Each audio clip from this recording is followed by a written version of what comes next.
예, 오늘은 생각보다 강한 시장 흐름이 나타나고 있는데요. 오후장 터닝 포인트 이런 흐름을 오늘 장 끝날 때까지 가져갈 수 있을 것인가? 그리고 연휴 전에 하루 남은 내일까지 전략은 어떻게 해야 될 것인지 터닝 포인트, 체크 포인트 보고요. 전략 세웁니다. 오늘은 유니스토리 자산운용 김장열 투자전략본부장 함께하고요. DB금융투자 잠실지점 김병수 PB 오셨습니다. 어서 들어오십시오. 네, 안녕하세요. 자, 저희가 이야기할 주제 하나씩 보도록 하겠습니다. 오후장 터닝 포인트 첫 번째는요. 연이은 외국인들의 주식 매수 언제까지 이어질 것인가? 그러게요. 최근에 외국인들이 한국 주식을 계속 사고 있는데 삼성전자를 필두로 해서 김장열 본부장님, 이게 우리 뭐 기업 밸류 프로그램, 저 PBR 이런 영향도 있는 건가요? 외국인들 사는 거? 당연히 있죠. 있어요. 네, 예. 네. 우리는 기업 그 밸류 업 프로그램 일본화 쫓아가는 거, 네. 그 2월, 3월에 구체화되는 속도, 그렇죠. 그걸 보는 거고요. 러브콜이 계속되는 거는 일단 그거 말고는 미국의 엔비디아 포함해서 AI 쪽 그게 추세가 지속되면은 계속 올 것 같아요. 환율이 1,350으로 올라가지 않는. 그리고 이제 전기차나 2차 전지가 이슈인데 그건 오늘 여러 가지 변수가 있으니까 네. 따로 몇 개 말씀드려서 이 세 박자가 잘 맞으면 더 가는 거고 2차 전지 반도체 그다음에 기업 재무 밸류업 중에서 뭐 한 가지가 좀 삐끄덕거리면은 좀 그 순환배가 빨리빨리 돌 수도 있는 그런 분위기는 계속 이어질 것 같습니다. 네. 김병수 PB님 어떻게 보세요? 이제 외국인들은 사실은 뭐 한국만 보고 사는 건 아니고 글로벌 연동을 되니까 금리 인하가 이제 생각보다 늦어질 수 있다는 이런 부담도 있고, 사실 외국인들이 최근에 보면 선물 플레이잖아요. 안 좋을 때는 뭐 1조 원씩 선물 팔다가 또 막 1조 원 사다가 오늘 보면 선물 또 강력하게 사거든요.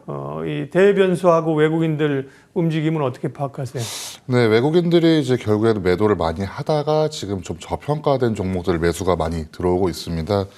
기본적으로 일단 반도체 그리고 헬스케어 2차 전지 쪽 순매수가 충분히 많이 들어오는 모습을 보이고 있는데, 방금 말씀하신 것처럼 결국 외국인들이 들어오는 거는 선물 플레이부터 시작해서 주식까지도 다 들어오게 됩니다. 약간 저평가가 장기화된 업종이라든지 관련된 이런 산업 사이클이 좀 변화되고 있는, 특히 반도체가 그런 형태를 보고 있고, 특히 종목별로도 호실적이 좀 나오는 이런 종목들로 외국인 순매수가 충분히 이어지는 모습을 보였습니다. 그리고 시장이 1월에 조금 많이 빠졌던 모습을 다시 한번 주가가 조금 어떻게 보면 코스피가 2,600 선을 언저리를 유지할 수가 있었던 거는 외국인들이 이제 다시 또 순매수 포지션으로 돌아올 때마다 주가가 오르지 않을까라는 생각이 들고 있고, 특히 삼성전자와 하이닉스 같은 경우에도 순매수가 충분히 이어지고 있고, 마찬가지로 고금리가 장기화될 우려가 있긴 하지만 특히 이제 바이오 쪽, 헬스케어 쪽 주가들에서 순매수가 많이 이어지는 모습이 있다라고 조금 말씀을 드려보겠습니다. 네. 두 분 성향은 전체적으로 외국인들은 대변수 영향을 받긴 하나 급격하게 다시 매도로 그럴 가능성보다는 대체적으로 우호적으로 본다, 이렇게 보면 되는 거겠죠. 네. 예. 외국인들의 매수세가 시장에 도움이 되는 게 첫 번째 팩트였고요. 두 번째 터닝 포인트 이슈 보겠습니다. 반등하는 2차 전지주를 어떻게 할 것인가. 오늘 뭐 상당히 기분 좋은 고민인 건데, 이 얘기는 김장열 본부장님께 먼저 여쭤볼게요. 리서치를 오래 하셨고 뭐 그랬기 때문에 결국은 뭐 반등 올 타이밍에 오는데 에코프로가 이제 5대1 액면분하는 카드를 꺼내 들었단 말이에요. 그죠? 이건 과거에도 이제 뭐 삼성전자를 피하면서 액분한 기업들 많았잖아요. 네, 그렇습니다. 어떻게 해석해야 되고, 과거에는 이게 호재로 작용을 대체적으로 했을까요? 이런 뉴스가? 단기적으로는 그 심리에 도움이 되기 때문에 네네. 주가가 잘 안 갈 때 또는 많이 하락했을 때 그런 액션을 취하면은 더욱 효과가 더 배가 되죠. 마침 또 실적이 오늘인가 어저께인가 발표되지 않았습니까? 잠깐 나오고 발표한 것 같습니다. 실적 부진했고 1분기가 워낙 알고 있었던 거고 실적 나쁜 거죠. 워낙 안 좋았기 때문에 1분기가 개선되는 건 맞아요. 네. 그러나 업황이 아직은 돌아서지는 않았고 그런 입장에서 회사가 뭔가 보여줘야 되는 입장에서 꺼내든 카드가 에코프로는 아까 지금 액면 분할이고, 에코프로 BM 같은 경우는 아마 이제 코스피로 이전 상장 검토를 하는 것 같아요. 그래서 그런 것도 아마 알려졌을 것 같고, 또 한 가지는 뭐 간밤에 미국의 전 트럼프 대통령이 출마해가지고 대통령이 되더라도 그 개인, 그 완전히 개인으로서 그 전에 했던 행동에 대한 추구는 계속 당할 것이다, 이런 그 판시가 났기 때문에 그것을 확대 해석하면은 대통령들도 자기 멋대로 못하겠구나, 이런 생각을 가질 수 있는 어떤 센티가 형성된 것도 분명히 주가에 영향을 준 것으로 보여지는데, 일단 단기 관점으로 이럴 때 항상 단기 관점을 보라고 얘기를 하고 싶은데, 뭐 어저께 번개처럼 저녁에 안 사람들은 시간에 샀겠죠. 그래서 오늘 뭐 20% 올라갔을 때 하는 사람도 있으니까 그런 단기적으로 트레이딩을 전혀 하지 말라고 할 수는 없는 거고요. 다만 분명한 건 실적적으로는 빨리 돌아오기는 전기차 성장 자체가 둔화되고 있는 것은 분명하기 때문에 트럼프가 되든 뭐가 되든 관계없이 그거가 충분히 반영됐는지 여부는 오늘 지나서 좀 더 체크를 해봐야 될 것 같습니다. 그러네요. 정확하신 말씀이네요. 어떤 모멘텀으로 이제 갈 수 있는 것은 상승의 반등이 한계가 있잖아요. 그 다음은 결국은 이제 업황이나 실적을 등에 업고 가야 되는데 그러려고 하면 실적을 확인하는까지 시간이 필요하다. 김병숙 PB님은 그러면 2차 전지, 너무 사실은 반등이 진작 왔어야 되는데, 그죠?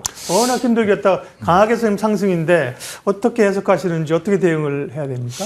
네, 제가 본부장님께서 말씀하신 거랑 거의 같은 답변을 준비한 것 같은데, 네. 2차 전지주 같은 경우에는 4분기 실적이 좀 안 좋게 나온 게 굉장히 많습니다. 단기 관점에서는 접근이 유효하다라고 먼저 요약을 드려보고 싶은데, 오늘 같은 경우에도 거의 대부분의 2차 전지 종목들이 6, 7%, 10%까지도 상승하는 모습을 보였습니다. 하지만 결국에는 업황을 좀 많이 살펴보셔야 되는데 CATL이라든지 비와 이런 중국 업체들에 비해서 지금 국내 업체들의 수익성이 조금 악화된 게 아닐까. 특히 시장 점유율이 조금 낮아지지 않았나라는 우려가 분명히 있습니다. 이 국내 업체의 수익성을 조금 살펴보시면서 2차 전지의 미래를 좀 보셔야 한다라고 먼저 말씀을 드려보고 싶고, 특히 점유율 자체가 조금씩 이제 벌어지는 모습을 보이고 있기 때문에 국내 업체 또는 2차 전지 이런 리튬 가격이라든지 이런 거 좀 면밀히 살펴보셔야 할 필요가 있지 않을까라고 좀 말씀을 드려보겠습니다. 네, 그러면 2차 전지는 강하게 반등이 오고 있고 사실은 반등이 조금 더 이어져야 하고 이어질 수 있으나 대체적으로 약간 단기적이 아닌 중기 시각은 중립적이라고 봐야겠네요. 김영수 PD님. 어제 방금 말씀하신 것처럼 중장기적으로 좀 길게 보기에는 지난해 같은 탄력은 조금 좀 신중하셔야 될 것 같고, 하지만 지금 단기적으로 이런 이슈에 나와서 개인들이 좀 투자가 많이 이어지고 있기 때문에 단기적인 관점에서 좀 투자 이어 나가셔야 할 것 같다라고 좀 조심스럽게 먼저 말씀을 좀 드려보겠습니다. 네. 본부장님도 마찬가지죠. 단기적으로는 추가 상승 가능, 중장기적으로는 약간 관망 내지 확인. 미국의 전기차 성장률 자체가 테슬라도 자기네가 얼마를 더 팔지 모른다고 얘기했지 않습니까? 그렇죠. 예. 시장은 15에서 20% 정도는 성장할 것으로 보는데 15에서 20% 정도 테슬라 기준으로 그 성장 자체에 대해서 그렇구나, 가격을 많이 빠뜨리니까 살 사람 말고 또 새로 살 사람이 생겼구나라는 시그널이 나와야지 의미 있게 올라간다고 보는데요. 그 시그널이 지금 한두 달 뒤에 나올지 한두 분기 더 기다릴지에 대해서는 잘 모르는 거죠. 근데 주가는 선행하는 측면이 있으니까 그 이상으로 갈 수도 있는데 그거를 단언하기는 참 많이 이른 시점이다라고 말씀드리겠습니다. 그러게요. 예, 2차 전지도 어쨌든 반가운 반등입니다. 급락해서 우리가 또 얘기하는 것보다는 그죠? 강하게 올라오면서 얘기할 수 있으니까 좀 더 마음이 편한 거고요. 오후 시장 터닝 포인트 세 번째 주제는 뭘까요? 상승 시동건 자동차주, 계속 갈까? 부품주도 덩달아 함께 이 축제에 참여할 수 있을까 하는 것인데, 자동차주는 정말 상당히 좀 견고합니다. 그러니까 꼭 저 PBR 때문이 아니더라도 올라오는 흐름들이고 안 밀리고 가는 흐름들인데요. 기아, 현대차, 김장률 본부장님, 그 전에 자동차가 계속 피크아웃 얘기가 있었잖아요. 실적 좋았는데, 그죠? 그러니까 이번에 올라오는 건 어떻게 보세요? 피크아웃이 없어진 건 아닌데 피크아웃이 안 보이는 건 일단 마켓시어가 좀 늘어났다. 미국의 다른 업체 대비했을 때 그런 게 있으니까 아마 1분기 실적 나올 때까지는 피크아웃 얘기는 잠깐 접쳐둘 것 같은데 기업 밸류화 프로그램이 딱 들어온 거죠. 근데 기업 밸류화 프로그램은 저 PBR 주식을 ROE를 높일 수 있는 회사는 높은 PBR을 받아야 된다 이거 아닙니까? 근데 이제 현대차와 기아 같은 경우가 잉여 현금흐름이 워낙 많고 이전에도 주주 환원 정책을 이미 공시를 하고 비전을 보였기 때문에 이 시기가 더 결합이 돼서 효과가 증폭되는 거죠. 그래서 아마 애널리스트들이 그 전에 갖고 있던 목표 주가까지는 큰 무리 없이 갈 거라고 저는 개인적으로 보고요. 제가 봤을 때는 이거 주식을 계속 떠나갈 것이냐 그거는 두 가지 변수가 있는데 환율이 1200대로 다시 빨리 내려오지 않으면 그렇죠? 내려오면 안 좋은 거니까. 그리고 현대차에는 그죠? 그렇죠. 자동차 좋은 거죠. 수출 기업에 도움이 되니까. 1300 위에 놀아야 돼요. 1200대로 빨리 내려오면은 피크아웃 얘기가 나올 것이고 안 내려오면 되고 그 다음에 도요타가 잘 나가는데 N저 효과가 있는데 YCC 컨트롤이 바뀔 수 있는 계제가 몇 개월 내에 나타난다면은 그것도 우리한테 좋은 거기 때문에 그 환율 두 가지를 보시면서 어디까지 연장할 것인지 그렇게 좀 테크니컬리 보실 필요도 있지 않을까 보여지고요. 네. 아직 밸류에이션 상으로는 부담되는 수준은 아니라고 보여집니다. 네. 김병수 PD님 어떻게 되세요? 보통 자동차 이렇게 오르게 되면 또 이제 많은 개인 투자자들은 야, 현대차 기아 좋은 건 아는데 그렇게 무거운 주식을 부품주를 사는 게 낫지 않겠어? 이런 시각이 있잖아요. 그러니까 자동차에 대한 시각하고 완성차나 부품주 가운데 어디가 더 유효할 걸로 보십니까? 네, 두 가지를 좀 말씀드린다면 결국 현대차랑 기아가 사상 최대 실적이다라는 기사를 저도 한 1년 전부터 계속 네. 봤던 것 같습니다. 이제야 좀 주가가 반응하는 게 좀 모이는 것 같은데 결국에는 이제 사상 최대 실적에다가 정책적인 이제 호재가 나왔죠. 방금 말씀하신 밸류 프로그램이라든지 PBR을 좀 높여놔라 이런 게 어떻게 보면 정부 정책적인 호재가 있었습니다. 이거에서 주가가 좀 급등하는 많은 모습을 보이게 되었는데 결국엔 이제 이게 이제 다시 내려와서 부품주까지도 좋을 것인가라는 것도 좀 살펴보셔야 될 것 같습니다. 일단 부품주는 되게 좋을 것 같습니다. 왜냐하면 자동차가 많이 팔린다면은 아래쪽에 있는 부품주도 이거에 대해서 좀 수혜를 많이 받을 수가 있다. 그리고 특히 좀 많이 관심 있게 보는 거는 정책적인 호재를 조금 살펴드리고 싶습니다. PBR 1배 이하인 이런 업종들을 좀 많이 보셔야 될 것 같은데 대표적인 현대차의 수혜주로 지금 현대모비스랑 현대위아도 PBR 1배 이하이기 때문에 이거 관련해서도 조금 살펴보실 필요가 있지 않을까라고 좀 말씀을 드려보고 싶습니다. 네, 부품주도 현대 기아 그룹에 딸린 부품주를 모비스랑 뭐 얘기하셨죠? 네, 현대위아 같은 위아하고 경우에도 모비스, 지금 네. 0.455배 이렇게 나온 것도 있기 예. 때문에 보실 필요가 있다라고 요약을 좀 드려보겠습니다. 네. 어쨌든 자동차에 대해서는 이견 없이 여러 좋은 재료들을 가지고 가는 것. PBR만 낮았던 게 아니잖아요, 그죠? PBR도 낮았고 또 이 지배구조가 아니라 주주환원도 했고, 그죠? 그런 것들이 맞물려서 나오는 흐름들입니다. 나쁜 의견이 있을 수 없는 상황이고요. 다음 또 터닝 포인트 보도록 하겠습니다. 다음 포인트는 다시 떠오르는 PBR주, 네, 기업 밸류 프로그램. 그러게요.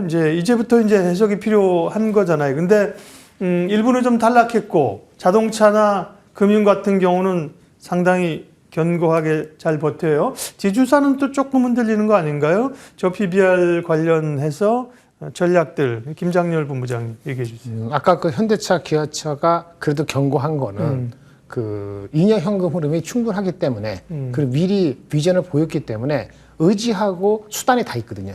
의지를 보였잖아요. 그리고 수단이 있지 않습니까? 돈이. 네. 근데 이제 다른 그 업종 열어 봤을 때는 의지는 있을 수도 있는데 돈이 없다든지 그렇죠. 돈은 있는데 의지를 없다든지 그렇죠. 돈도 있고 의지가 있는데 정부가 딴소리 한다든지 다른 거 좀 이렇게 하라고 그러면 헷갈리는 거죠. 그 과정에 있는 것 같아요. 근데 옛날에 일본도 작년 1월 달부터 그런 게 경격화해서 이거를 자리 잡는 때까지 한 석 달이 걸렸거든요. 그럼 석 달 사이에도 물론 토피스라는 이런 건 한 15%, 18% 올랐습니다. 한국은 좀 특수하니까 그 정도는 아니더라도 우리도 아직 우상에 있다고 보고요. 그 은행 같은 경우는 아까 PBR은 가장 싸죠. 아직도 0.4배가 안 됩니다. 최근에 10몇 프로 올랐다 하더라도. 근데 문제는 PF 익스포저라든지 ESL 이런 잡음이 있기 때문에 그렇죠. 예. 과연 온전히 그거를 빨리빨리 할 수 있을까라는 생각을 자꾸 가지니까 여기서 주저주저 하는 거고요. 그다음에 지주사는 사업지주 회사가 가장 유망합니다.